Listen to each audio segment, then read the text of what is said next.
तो हम लोग स्टार्ट करते हैं आज फाइल हैंडलिंग इन पाइथन। ठीक है, तो फाइल हैंडलिंग हम लोग क्यों करते हैं ये तुम लोग को हम क्लास में बता दिए थे।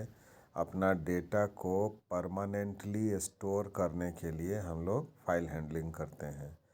परमानेंटली स्टोर करने के लिए कभी भी तुमको ज़रूरत है अपना हार्ड डिस्क में रखे हुए हो, वहाँ से डेटा को एक्सेस कर लेते हैं। ठीक है, फाइल जो पाइथन में हम लोग बनाते हैं वो तुम्हारा 3 तरह का फाइल बना सकते हो तुम। एक हुआ टेक्स्ट फाइल, एक तुमको बाइनरी फाइल बनेगा और एक CSV फाइल बनेगा। ठीक है, हम लोग जो आज बात कर रहे हैं वो है तुमको CSV फाइल का। चूँकि ये थोड़ा ज़्यादा इम्पोर्टेंट है इसलिए हम पहले इसी का वीडियो डाल रहे हैं और हम लोग टेक्स्ट फाइल और बाइनरी फाइल का भी डालेंगे। ठीक है, तो अभी हम लोग CSV फाइल करते हैं। ठीक, तो CSV फाइल देखो, तुमको CSV फाइल मतलब हुआ कॉमा सेपरेटेड वैल्यूज़। और ये CSV फाइल जो है तुम जानो, तो ये तुमको C++, या जावा और कहीं नहीं होता है, ये तुमको पाइथन में ही होता है। CSV फाइल में तुमको फैसिलिटी क्या है तुमको हम क्लास में भी बताए थे, अभी भी फिर से बता रहे हैं। CSV फाइल को बनाने से फ़ायदा क्या होगा, ये तुम्हारा जो है सो नोटपैड में भी खुलेगा, प्लस इसको अगर तुम चाहो तो एक्सेल में भी हम लोग खोल सकते हैं। तो अगर तुमको कोई डेटाबेस बनाना है जहाँ पर में तुम टेबुलर फॉर्म में डेटा रखते हो, तो वो टेक्स्ट फाइल या बाइनरी फाइल में करोगे तो तुमको प्रॉब्लम होगा, थोड़ा सा मैनेज करने में दिक्कत होगा। लेकिन अगर तुम CSV फाइल करते हो तो तुमको बहुत आसानी से इसमें हो पाएगा। ठीक है, तो CSV फाइल मतलब कॉमा सेपरेटेड वैल्यू। ठीक है, तो इसको कहते हैं कॉमा सेपरेटेड वैल्यू। अब सबसे सिंपल देखो हम बनाएंगे कैसे, एकदम सिंपल बता रहे हैं, आज जीरो से लेकर के एंड तक करेंगे। ठीक, तो पहले तुमको एक CSV मॉड्यूल को इंपोर्ट करना है, ये बढ़िया से समझ लो। बाइनरी फाइल में जब काम करते हो तुम तो इंपोर्ट करते हो पिकल को, और जब टेक्स्ट फाइल करते हैं तो कोई इंपोर्ट करने का ज़रूरत नहीं होता है। तो CSV फाइल कर रहे हो इसलिए तुमको यहाँ इंपोर्ट करना है CSV को। ठीक है, उसके बाद देखो लिख रहे हैं x=open abc.csv_w। इसका मतलब हुआ जो तुम x नाम का जो मेमोरी क्रिएट कर रहे हो उसको कनेक्ट कर रहे हो एक CSV फाइल से जिसका नाम है ABC। और कनेक्ट क्यों कर रहे हो, राइट करने के लिए। तो कनेक्ट करने के लिए कनेक्ट किए और उसके बाद क्या किए, हम कनेक्शन ही क्लोज़ कर दिए। तो अब इससे क्या होगा, कनेक्शन क्लोज़ करने से क्या होगा, एक फ़ाइल तो बनेगा abc.csv, लेकिन उसमें कुछ रहेगा नहीं। अगर तुम इसको खोलोगे नोटपैड में या एक्सेल में तो तुमको कुछ भी नहीं दिखेगा। ठीक है, क्योंकि खाली हम खोले हैं और खोलते देरी बंद ही कर दिए। ये देखो हम तुमको नोटपैड में भी दिखा रहे हैं, देखो कुछ नहीं, ब्लैंक दिख रहा है। और MS एक्सेल में भी तुम देख रहे हो तो यहाँ भी तुमको ब्लैंक ही दिख रहा है। ठीक है, तो इस तरीके से हम केवल अभी जो है यहाँ पर मैं क्या किए, हम केवल फाइल CSV फाइल बनाना सीखे और सीधे क्लोज़ कर दिए। ठीक है, अब हम लोग आते हैं, थोड़ा सा आगे बढ़ते हैं। तो देखो एक ओपन किए CSV फाइल राइट करने के लिए, और यहाँ पर में तुम डायरेक्ट नहीं एक्स में राइट कर सकते हो, तो यहाँ तुमको एक राइटर यूज़ करना पड़ता है। तो एक CSV.writer किए और यहाँ देखो लिख रहे हैं y=CSV.writer x। ध्यान से सुनो, इसका मतलब हुआ तुम y में कुछ डालोगे तो वो तुमको चला जाएगा x में, और x को तुम ऑलरेडी कनेक्ट किए हो ABC नाम का फाइल से। तो जो भी चीज़ तुम y में डालोगे वो x के थ्रू ABC फाइल के अंदर में चला जाएगा। अब तुम देख रहे हो हम एक टपल बनाए हैं Z नाम का, और उसमें 1 अमित और 10 डाले हैं। तो एक स्टूडेंट का सपोज रोल नंबर, नाम और मार्क्स डाले हैं, तो हो गया। अब हम कह रहे हैं वाई डॉट राइट रो जेड। इसका मतलब क्या हुआ, जेड जो टपल है उसमें जो भी चीज़ है उसको वाई में डालो। अब वाई को तुम ऑलरेडी एक्स से जोड़े हो और एक्स तुम्हारा ए बी सी फाइल से जुड़ा हुआ है ही, तो इससे क्या हुआ, जेड जो टपल हुआ वो टपल जो है वो तुम्हारा ए बी सी फाइल से जुड़ गया। ठीक है। और हमको एक ही रिकॉर्ड सपोज़ करो डालना था, तो वो हम राइट रो से राइट कर लिए और उसके बाद कनेक्शन क्लोज। तो इस तरीके से ये छोटा सा प्रोग्राम को जब तुम रन करोगे तो एक CSV फाइल बनेगा राइट होने के लिए, और उसमें तुम एक ही बच्चे का रिकॉर्ड डाले हो, दैट इज़ 1 अमित और 10। तो रिकॉर्ड कैसे तुम डाला, with the help of write row command से। ठीक है। तो ये देखो हम अगर देख रहे हैं उसको खोल करके, तो वही देखो नोट पैड में हमको कुछ नहीं दिख रहा था, लेकिन अभी देखो नोट पैड में हमको 1 अमित और 10 कॉमा सेपरेटेड दिख रहा है। ठीक है। और वही हमको एक्सेल में जब देख रहे हो तो वहाँ कोई कॉमा नहीं दिखेगा, वो तुमको केवल देख रहे हो एक सेल के रूप में। यहाँ पर में देखो एक सेल है और उस सेल के अंदर में ये डाला हुआ है। तो नोट पैड में हमको इस तरीके से दिख रहा है कॉमा सेपरेटेड, और एक्सेल में जब देख रहे हैं तो वो इस तरीके से दिख रहा है। ठीक है। यहाँ कॉमा तुमको नहीं दिखेगा। ठीक। अब हम लोग आते हैं इसके बाद, जो तुमको एक रिकॉर्ड राइट कर लिया, अब उसके बाद यहाँ देखो, अब हम यहाँ पर मैं देखो मल्टीपल रिकॉर्ड राइट कर रहे हैं। सिंपल वही इंपोर्ट किए CSV राइट करने के लिए खोले, और फिर यहाँ पर मैं हम लोग लिख रहे हैं एक राइटर ले लिए वाई, और फिर जेड में 1 अमित 10 डाले, फिर उसको राइट रो, फिर 2 सुमित 11 डाले, फिर राइट रो, फिर 3 अजय 12 डाले, राइट रो। इस तरीके से 4-5 रिकॉर्ड जो भी हमको डालना है हम अपना उसके अंदर में डालते गए। ठीक है। समझ में आ गया। तो इस तरीके से हम एक रिकॉर्ड नहीं, एक से ज़्यादा रिकॉर्ड राइट किए हैं CSV फाइल में। तो चूँकि 4 रिकॉर्ड हम डाले हैं, तो तुम देख रहे हो 4 रिकॉर्ड तुमको नोटपैड में भी दिखा रहे हैं, और तुमको एक्सेल में भी देखो ये चारों रिकॉर्ड दिख रहा है। ठीक है। तो तुमको नोटपैड में भी दिख रहा होगा और एक्सेल में भी दिख रहा है। ठीक। अब हम लोग आते हैं अगला, आप जो देख रहे हो तुम, तो पिछला में तुम देखो हम यहाँ पर में लिस्ट नहीं टपल को डाल रहे थे। तो ये दिमाग से हटा लो, जो हम लोग CSV फाइल में टपल से ही डालते हैं। अगर हम चाहें तो वहाँ पर में लिस्ट से भी डाल सकते हैं। देखो ये तुम केवल लिस्ट डाल रहे हो, बाकी सब कुछ तुम्हारा सेम है। ओपन किए, इंपोर्ट किए, फिर कनेक्ट किए, फिर राइटर बनाए, और फिर डालना चालू किए। लेकिन अब की बार तुम ध्यान से देखो, हम तुमको लिस्ट डाल रहे हैं। पिछला प्रोग्राम में टपल डाल रहे थे। देखो कोई दिक्कत नहीं है, वही चीज़ चला गया। अब यहाँ देखो हम लिस्ट भी डाल रहे हैं, ध्यान से देखो, हम लिस्ट भी डाल रहे हैं और टपल भी डाल रहे हैं। तो हम चाहें तो ये नहीं है जो दिमाग में रखो जो खाली लिस्ट ही जाता है। तुमको लिस्ट डालना है लिस्ट डालो, तुमको टपल डालना है टपल डालो, है ना। ये नहीं जो सिर्फ लिस्ट डाल रहे हैं या खाली हम लोग ये डाल रहे हैं टपल डाल रहे हैं। ठीक है। तो यहाँ तक कोई दिक्कत नहीं होगा मेरे हिसाब से। तो ये राइट रो से हम लोग राइट कर रहे हैं, ये देखो वो सारा राइट हो गया। ठीक है। अब यहाँ पर मैं देखो लिस्ट भी टपल भी डाल रहे हैं, ये तुमको हम बता ही दिए हैं, क्लियर हो गया है। यहाँ पर भी तुम ध्यान से देखो, हाँ यहाँ देखो नया चीज़ क्या है। पिछला रिकॉर्ड में तुम जब तुम देख रहे थे तो ये देखो तुमको यहाँ वाला में देखो, ये फाइल का कंटेंट्स देखो, इसमें तुमको दिख रहा है सारा कुछ। लेकिन आखिर ये 1 2 3 4 क्या है, रोल नंबर है कि मार्क्स है, क्या है ये, तुमको स्टूडेंट का नाम है कि क्या है, उसका मार्क्स है कि क्या है, कुछ पता नहीं चल रहा है। लेकिन इसमें देखो, यहाँ पर मैं देखो y dot write row roll comma name comma marks, तो हम यहाँ पर में पहले ये हेडिंग डाले हैं।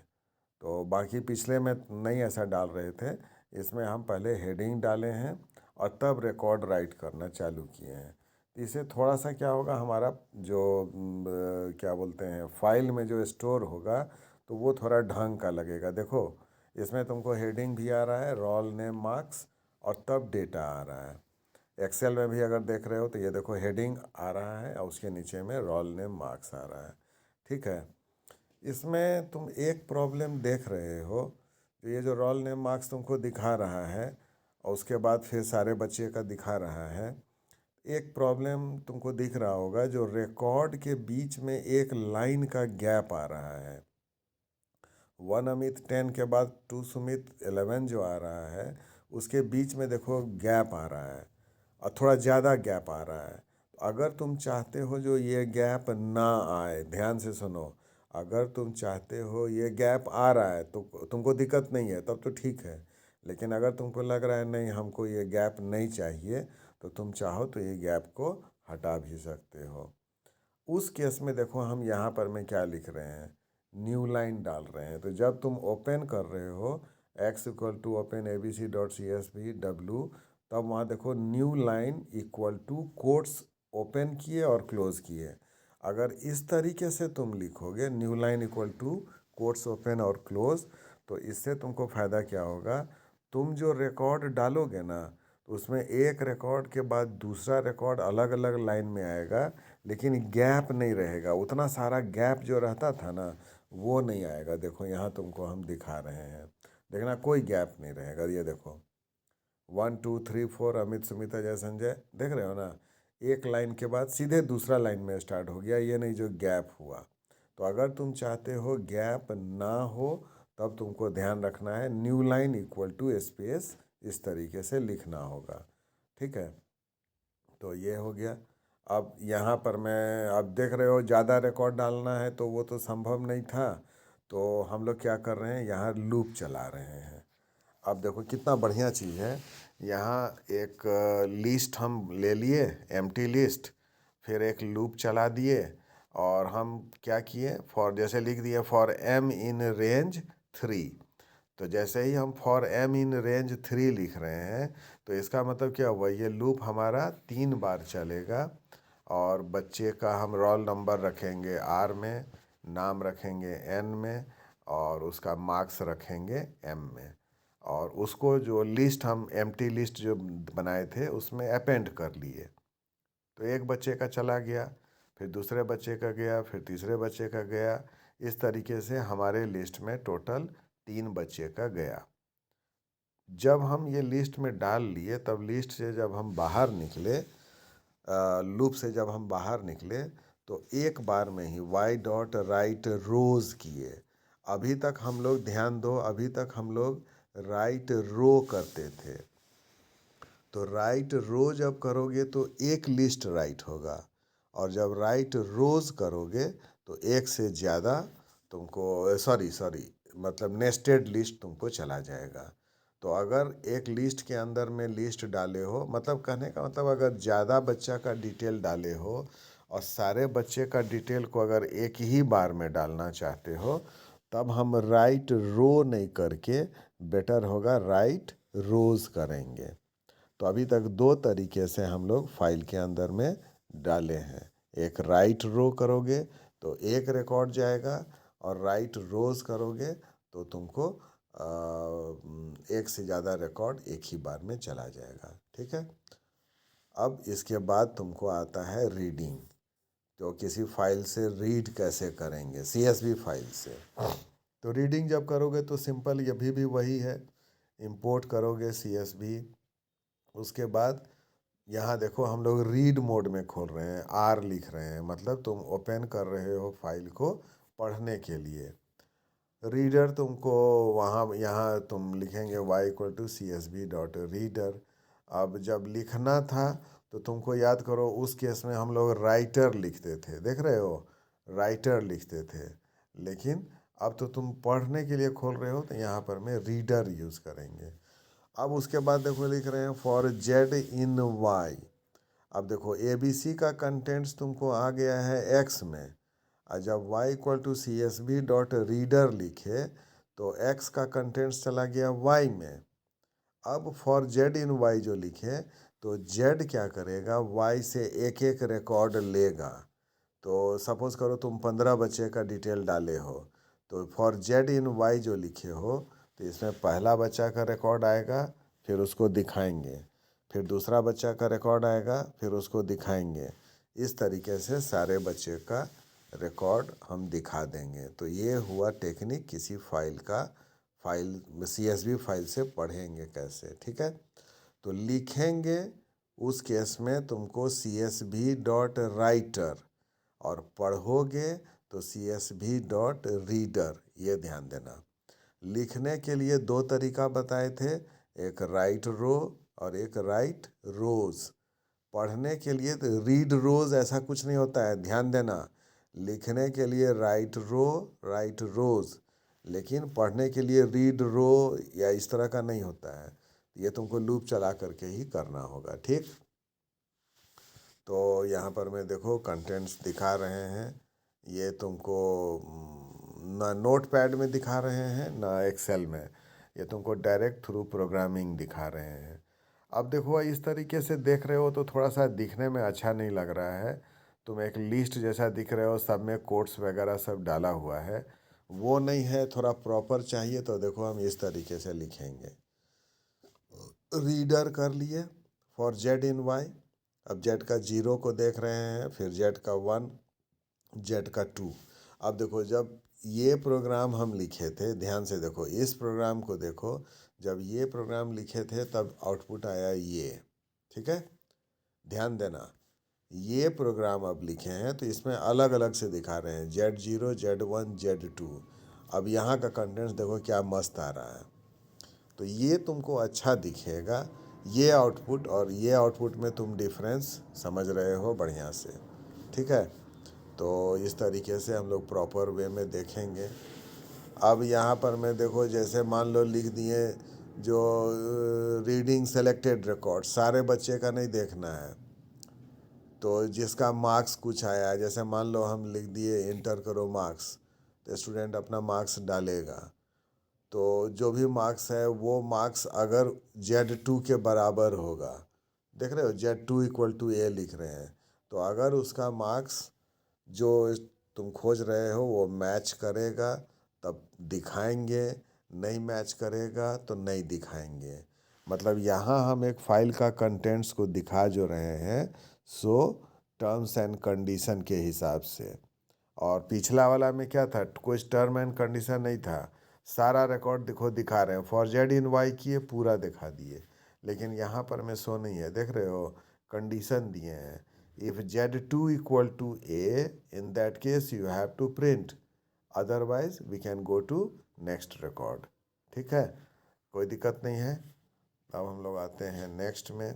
तो ये देखो पूछा है एंटर मार्क्स, तो हम मार्क्स डाले मान लो 20, तो जिसको 20 आया था केवल देखो वही रिकॉर्ड दिखाया। अब इसके अंदर में कितना रिकॉर्ड है नहीं रिकॉर्ड है उससे कोई मतलब नहीं है, ठीक। अब हम लोग आते हैं तुमको नेक्स्ट। तो यहाँ पर मैं सेलेक्टेड रिकॉर्ड को ही देख रहे हैं, ए में दिए 0, और जिसको जिसको 15 से ऊपर आया है केवल उसी का रिकॉर्ड को देख रहे हैं। तो A <0 तो केवल उसी का रिकॉर्ड दिखा रहा है इसमें, ठीक है। तुम चाहो तो ऐसे करके भी लिख सकते हो, इफ़ इंट Z2 > 15 तो खाली उसी का दिखा देंगे, ठीक है। तो इस तरीके से हम लोग सेलेक्टेड रिकॉर्ड को भी देखते हैं, ठीक है। तो आज हम लोग इतना ही रखते हैं, अगर कुछ डाउट होगा तो इसको और बढ़िया से थोड़ा और ज़्यादा करेंगे, ठीक है। बाय।